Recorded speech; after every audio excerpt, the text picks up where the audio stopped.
Hello, hello, hello, YouTube fam. It is I, Team Easy, that Beezy, broadcasting to you live straight from the Heezy. I'm going to move quickly through my show and tell as I have a 6.5 page reading to do. Thank you. It's almost that time of year. Some of us celebrate it as Thanksgiving. Others of us just have time off of work.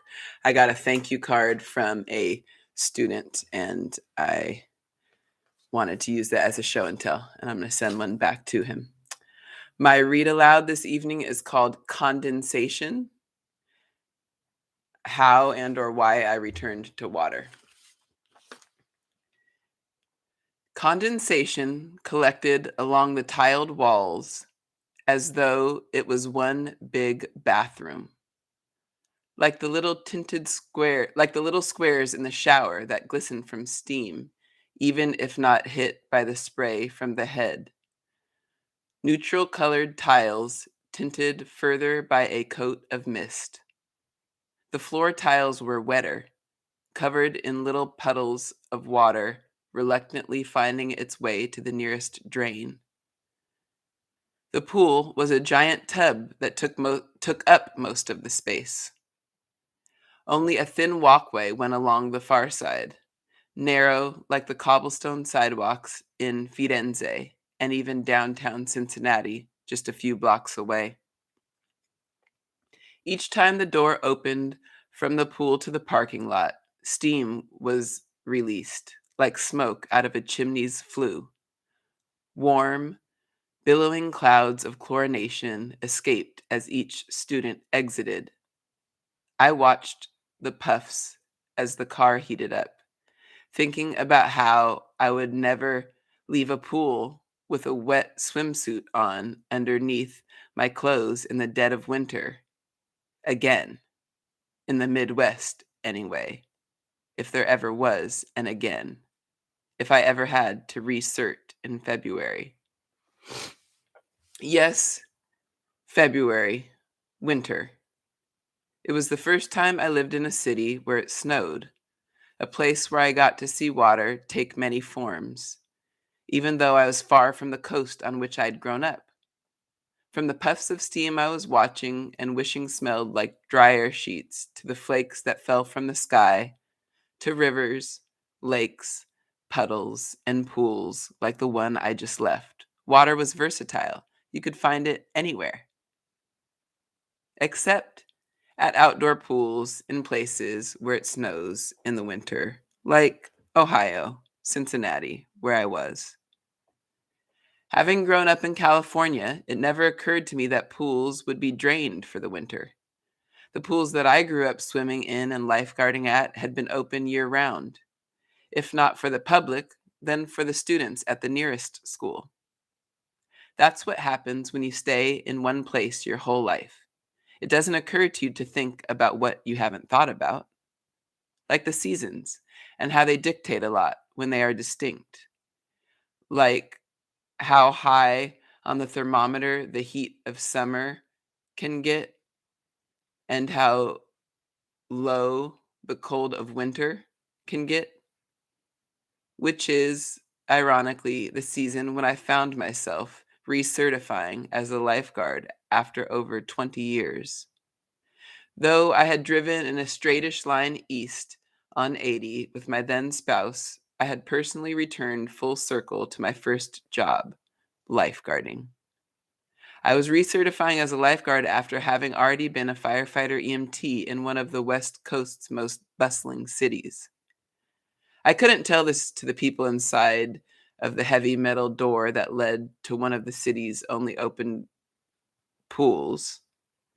They would probably wonder why I had risked my life walking with wet hair and a wet swimsuit to the car in which I now sat, desperately waiting for it to heat up so I could drive out as quickly and safely as possible. I hated driving in the snow. I appreciated how the snow looked, how it laid on every surface, rounding sharp edges, making them soft. I loved how snow neutralized everything. It created gray skies behind the darkened, saturated trunks of trees, holding up the white mountains and hills of snow that replaced the leaves who had fallen the season prior. Dark streets and parking lots mixed smog and soot with soft white snow smushed by cars of tires to make a muddied charcoal slushy waiting to melt, never to be consumed. I liked to look at it, but not drive in it. Even walking on it could be sketch. It was all new to me, living in snow. Swimming? Swimming was not. Swimming was familiar.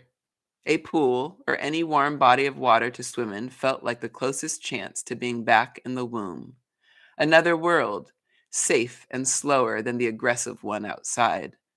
The one filled with cars, their smog, people on foot, and other sorts of wheels whizzing by.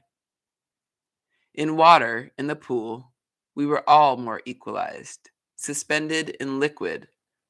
Weight mattered less. Momentum is used differently in water when we seek to move forward horizontally. Maybe I like water because it feels like revenge on gravity, an opportunity to be weightless or ageless, able to travel supported gently, to be reminded of rhythmic breathing and able to circulate my chi most effectively. This is why I was at the pool to begin with, not to travel back in time, but to find peace. I knew I was not ageless and that gravity and life had kicked my tail. Life and the gravity of it had spun me around and sent me flying away from my home state like a tornado, hastily, destructively, and suddenly. I had left Cali in a hurry and a flurry, unable to get the mental health services that were alleged to be available through my job and the hospital network where I paid for my health benefits. Even though I literally worked for 911 in emergency medical services, not my fire department or Kaiser were able to help provide what I needed, to provide the help I needed. None had the time for my emergency.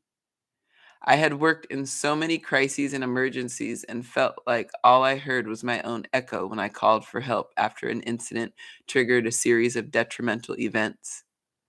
Events that led me to leave California and the fire service. Alcohol had been my only confidant and companion over the years of prolonged stress. The events that transpired before my departure from California caused me to have to set alcohol aside and be sober.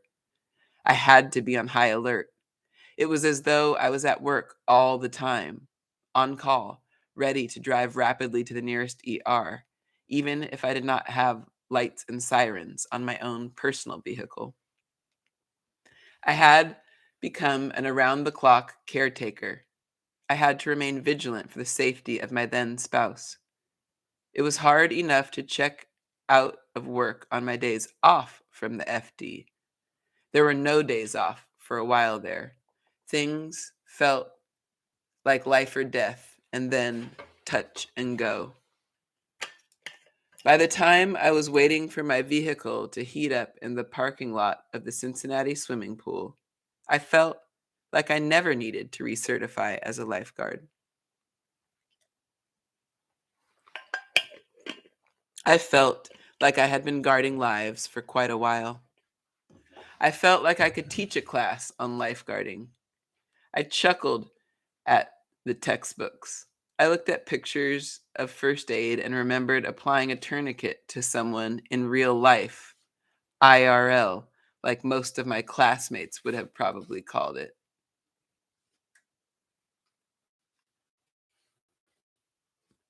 That is why I was in the car to begin with. So I didn't have to socialize after class with my classmates and their parents, who I was probably older than, too. I was clearly the oldest in the class, older than all of my instructors, older than the director of aquatics, and older, it appeared, than many of the parents who had come to pick up their children. Because they didn't have driver's licenses. Yes, many of the people in my lifeguard and CPR for the professional rescue class did not have their driver's licenses. Their permits, perhaps. I know for a fact that the pubescent redhead with whom I was partnered was 15 years old. He swam on the swim team for his high school. He told me, which is why he wore Speedos, I assumed. We were probably paired up because we were both the tallest in the class. Although I remember thinking, if I were an almost 40-year-old male in a class full of teenagers, it would be even more weird. It was already awkward, AF, that I was a nearly 40-year-old lesbian. My tattoos were on display as I wore a swimsuit and my old lifeguard trunks from the summer of 97, 1997. A bygone era to these children born after the World Trade Center buildings went down. Much had gone down in my life, which is why I was out there practically sweating like the walls around the pool with discomfort as they felt like they were closing in on me when parents started arriving and sitting on the few rows of benches that were closest to the entrance and exit. The door I beelined out of as soon as the class was over. Whoa. A lot dawned on me as I took lifeguard training in the winter of 2020. It dawned on me how old I was, how many seasons had passed in my life, even if I hadn't seen them all because I was in California. I had gone through many years, many unseen snowfalls. I had survived that past umpteen winters and holiday seasons, too inebriated to have felt the cold if it was. I was warmed by whiskey and cognac, wine red like Christmas and Valentine's Day. In fact, it was a shame that I was a hop, skip, and jump from bourbon country when I decided to quit drinking. I was a stone's throw over the Ohio River from Kentucky, a state where some of my ancestors would not have been free had they lived there decades ago. A place Mitch McConnell was representing at the time as he simultaneously kept his lips locked to the ass of the previous president, one who was seeking re-election as I was seeking peace. I believe that the present president prior to Biden was stuffed with hostility, greed, and ignorance, like many turkeys are in November. I believe that the rhetoric and behavior he displayed was responsible for ramifications that he would never have to witness, like the vitriol and violence that affected my then spouse and self. It was the second month into the new year. Peace had not come along with joy for the holidays. I would have to find it myself. Peace was not at the bottom of a bottle, glass, or cup. Though I was an alcoholic, bartending was not my ideal job, even though it had been rebranded as a mixologist. Water. Water is where I found peace. Water never let me down. Even in a downpour, water was just doing its job, helping things grow. Maybe it would help me. Yes, I had left the Pacific Coast, the Bay Area in particular, a place known for water, only to end up seeking it in the form of an indoor pool inland in winter.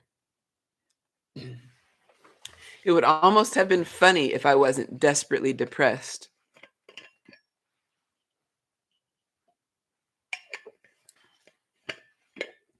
I was so lost and drained that the only thing I thought myself capable of was staring at a body of water while people swam laps. I figured I would work at a pool off season while it was lap swim and water aerobics. Then, come summer, maybe my mood would brighten like the skies. I would work for the city managing a pool. I would make friends, get acquainted, and get another city job or work for the schools. I had to start slow and manageable, baby steps or baby strokes. I was going to have to survive life, sink or swim. I think it was those cold days that got me sober. My last day of alcohol was February 10th, 2020. I don't know when Lent fell that year, but I gave up alcohol once and for all. It betrayed me or caused me to betray myself and others so many times in life. Every critical, metaphoric turn that had led to a dead end or collision somehow had alcohol included. Hashtag DUI in life. On my days off and in my depression, I always drank. I hadn't swam seriously in years because of alcohol. Yes, I had been surf rescue qualified in the fire department. I had swam some, but not for fun. I hadn't done much for fun unless it involved alcohol. In fact, what should have been the most fun, vacations overseas, including warm beaches in Thailand and Mexico, involved so much alcohol that they had been tumultuous like the ocean can be in parts.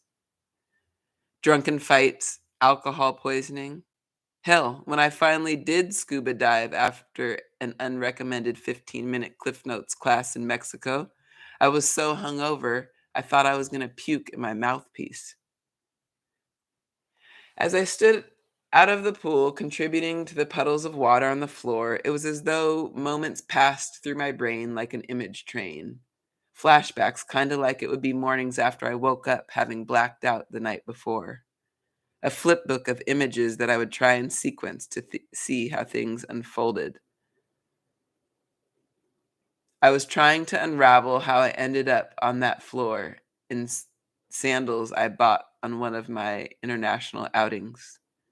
I quickly wrapped my towel around myself and threw on my sweats, not wanting to get stuck on pause while I replayed all the images in an effort to make sense of why I was the oldest, most lesbianic fish out of water recently, literally and figuratively.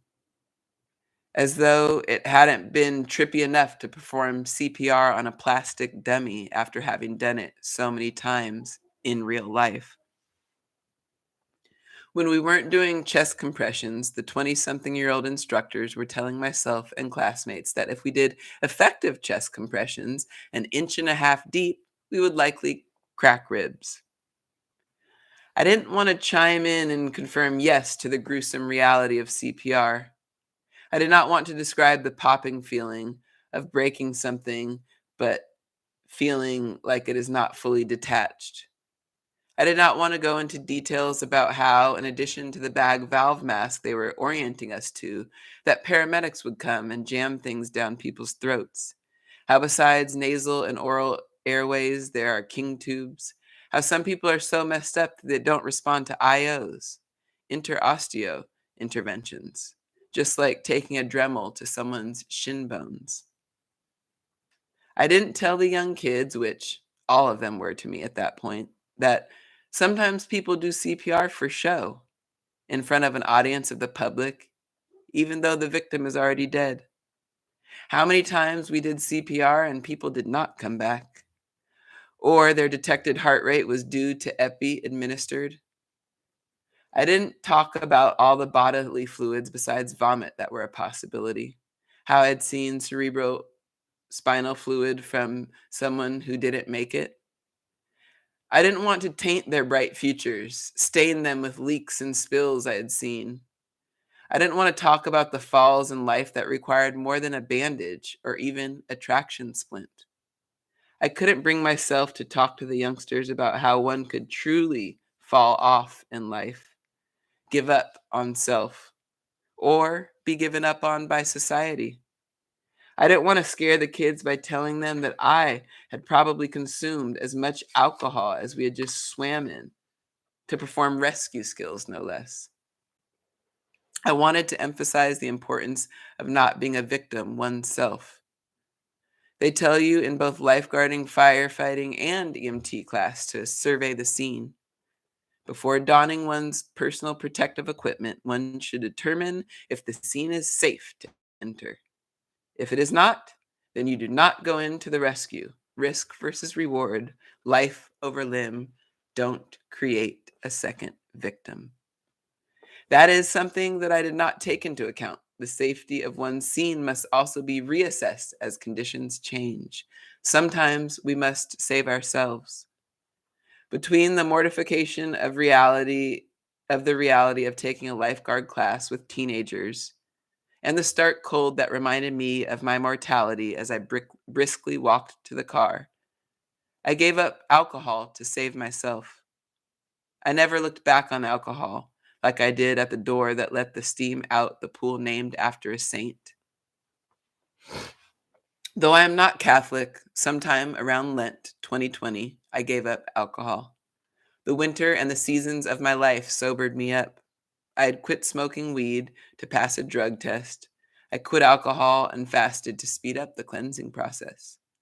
In that month or so, as I took the class, I began to look at my reality as starkly as the bare trees around me. My truths were as cold as the temperature that changed water into snowflakes.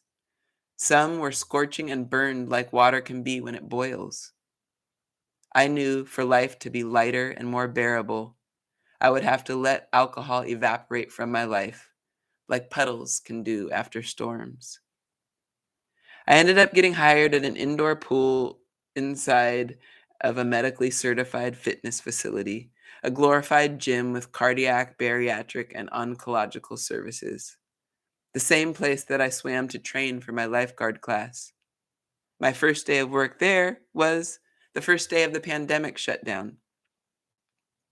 Even though I planned to stare at a body of water with the sounds of people swimming back and forth as I got my mind in line with conditioning and laps, life had something else in store for everyone.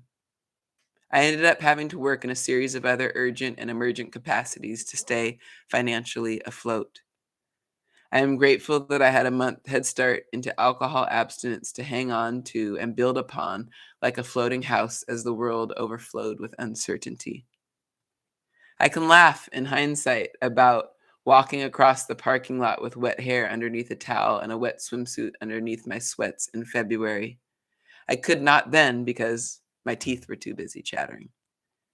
And reality was too busy unfolding.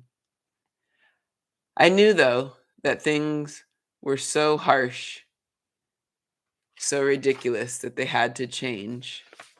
Sometimes things get worse before they get better. Sometimes things that weren't funny now are,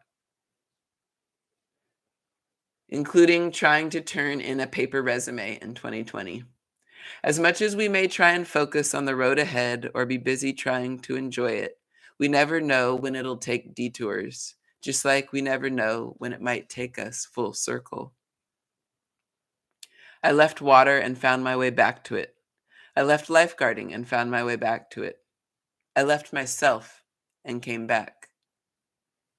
I left my state and came back to it too. Like I have learned about my favorite body of water, never turn your back on the ocean. Same goes for self. All that, team easy.